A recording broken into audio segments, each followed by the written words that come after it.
Let me quickly address a problem I see that a lot of people in my part of the world, and I mean Nigeria in particular, Africa in general, tend to have or seem to have when it comes to the activity that involves selling. When they're looking for buyers, they have this mental attitude in which I think I mentioned it before, but I want to talk about it in a different way in this episode. I mentioned it before when I talked about the fact that people don't think win-win. They don't think about adding value. So, but in this particular episode, I want to describe the mentality that really drives them. And I've called it, I've termed it a hit and run selling mentality. In other words, the average individual in this part of the world generally does not, I think, based on the fact that they don't actually love what they do, many of them go into it because they probably are just looking for a way to kind of keep body and soul together, or they just need money and they hear that some particular area of endeavor yields a lot of money, and so they jump into it, not because they have a passion for it or a deep interest in it, but because they hear that there's a lot of money to be made in that field. For instance, agriculture, or farming or farm business. So they just jump into it and begin to do it. And they are often, you can see it in their attitude.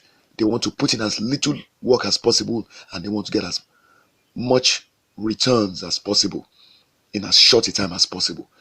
And of course, you can imagine how that ends up.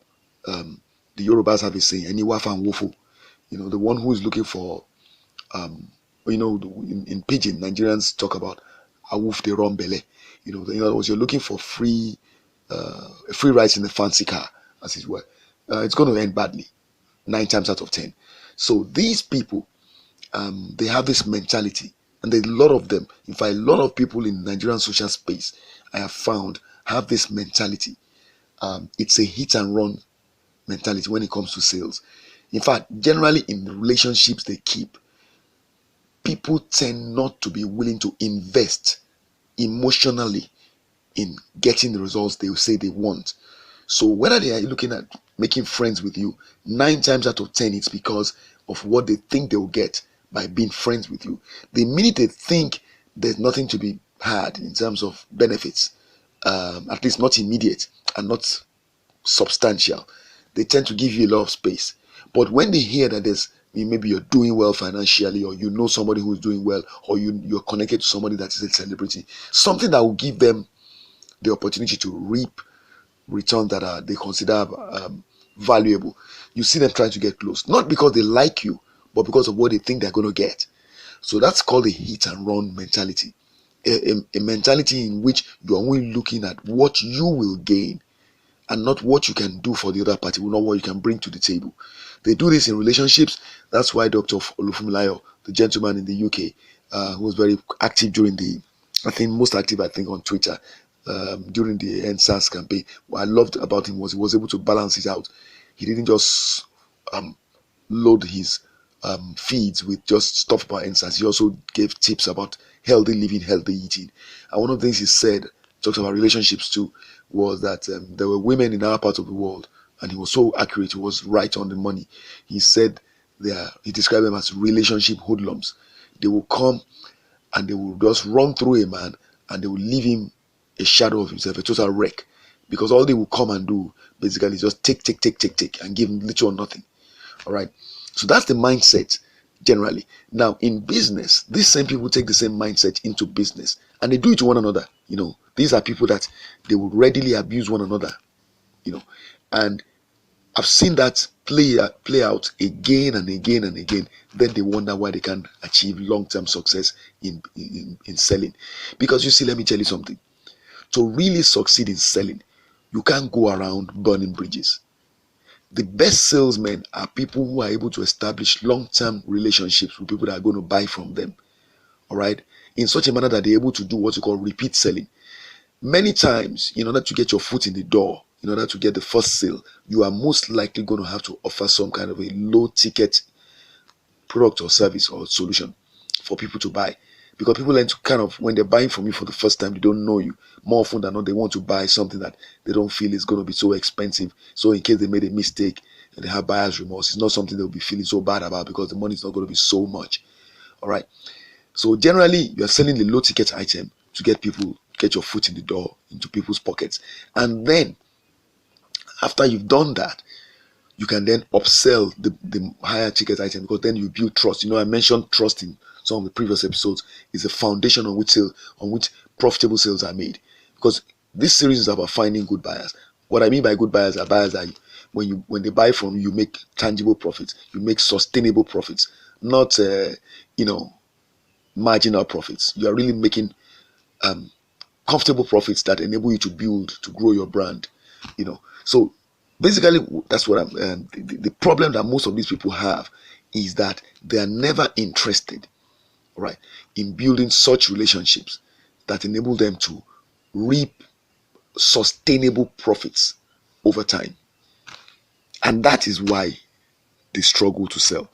So the hit and run sales mentality is one in which a person is looking to sell, but not thinking about how what he or she is about to sell will meet the expectation of the person to whom he or she is going to sell to.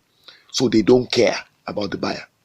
You see, you've got to be somebody that really truly cares about the buyer. In other words, you want to solve the problem that he or she wants to buy from you to solve. So let's say, for example, you're selling supposedly organic farm products. That is what your advertising message communicates, that you are selling organic farm products. So you are selling healthy poultry meat, eggs, no chemicals. You're selling crops, like bananas, you know, vegetables, all of them, and you're saying all of them are grown organically. There's no artificial stuff in it. And that's the promise you are making. And then you have this person who is allergic to certain artificial stuff put into using growing certain animals or plants. And the person has asked you, look, I'm allergic to this, or I don't even like to consume stuff like this because it affects me in so and so ways. I would love to get like 10 kg of this thing because I like to stock it in my home. And I also have a restaurant where people like me, we also all have these similar health concerns. I would love to be able to just get regular supply from blah, blah, blah. So you say, yeah, I offer all this. But it turns out that your farm at the moment is having some issues, so you don't have enough stocks. So indeed, your farm is actually organic, you healthy, blah blah blah, but you don't have enough stocks to meet the order this individual is placing, because she has a members club where other people come to buy from her, like a kind of a cooperative arrangement, and so she needs 10 tons, of this thing. Then she's going to resell it to her members. So she needs to look good. She sells this thing to people. People are happy. They eat it, and so she's depending on you to supply it. So suddenly, the order from her comes. You sold out what you have. You only have about 6 tons. You need to make up 4 tons to place to deliver the order, to fill the order. And you think, okay, let me just get it from somebody else. But somebody else is not available. It seems all your normal suppliers are not there, and you decide to go and get it from somebody is not very reliable in terms of telling the truth. So you buy from somebody who sometimes mixes it up, mixes the organic, healthy, good ones with a few ones she gets from the other guys who are so not so diligent in growing healthy, organically farmed products. And so you just mix it in. You don't bother to check. You know it's likely that you're going to have some that are not so good, but you still just don't care because you want to place you don't want to miss this order. You don't want her to take the order somewhere else. So you sell to her like that. And then weeks into that, after I've done that, the members of this woman's network begin to complain. Hey, I thought you said your products were 100% organic. What's this? We did some samples. Somebody checked and we found blah blah blah, and then they find out that you didn't actually keep to the standards that were requested. That destroys the woman's base. Maybe people pull out from the club or the members network, and then she turns around and faces you, and you look bad. What you've done is you've had a hit and run sales mentality. In fact, this one is even more simplified. There are some people who don't even have it, basically, when the person is able to reach out to them. They sell once and they disappear. But I felt that was an extreme case. I've tried to look at one in which, okay, this person sells and just feels she can just say, we're sorry now. Typical Nigerian attitude, by the way. That, oh, sorry now, okay, I've apologized now, it's okay, it's a mistake, forgive us, that kind of thing. They feel they can always get away with it. by just apologizing and trying to. They knowingly do it, and then they apologize and they feel that God don't make a big deal out of it. They want to make you look bad for trying to make them accountable. So anyway, what I'm trying to say is this: that kind of attitude never builds. You see, it can erode the trust you've taken the pains to build. Now, you want to find good buyers. How do you find good buyers and keep them? Because that's really the key. You find the buyers, yeah. What do you do when you find the buyer? How do you treat the buyer when you find the good buyer? The good buyer is coming to you because he or she has certain expectations.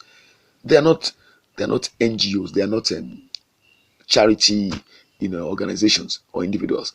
They are people that are looking for a certain outcome.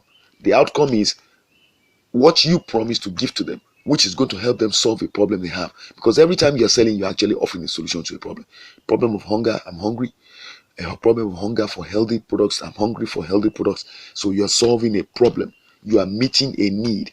That need, if it is not met, means you are not solving the problem. So if you have a hit and run sales mentality, it means you will seek to reap the returns from solving a need without solving that need. It means you are just going to shoot yourself in the foot. So integrity is what it comes down to.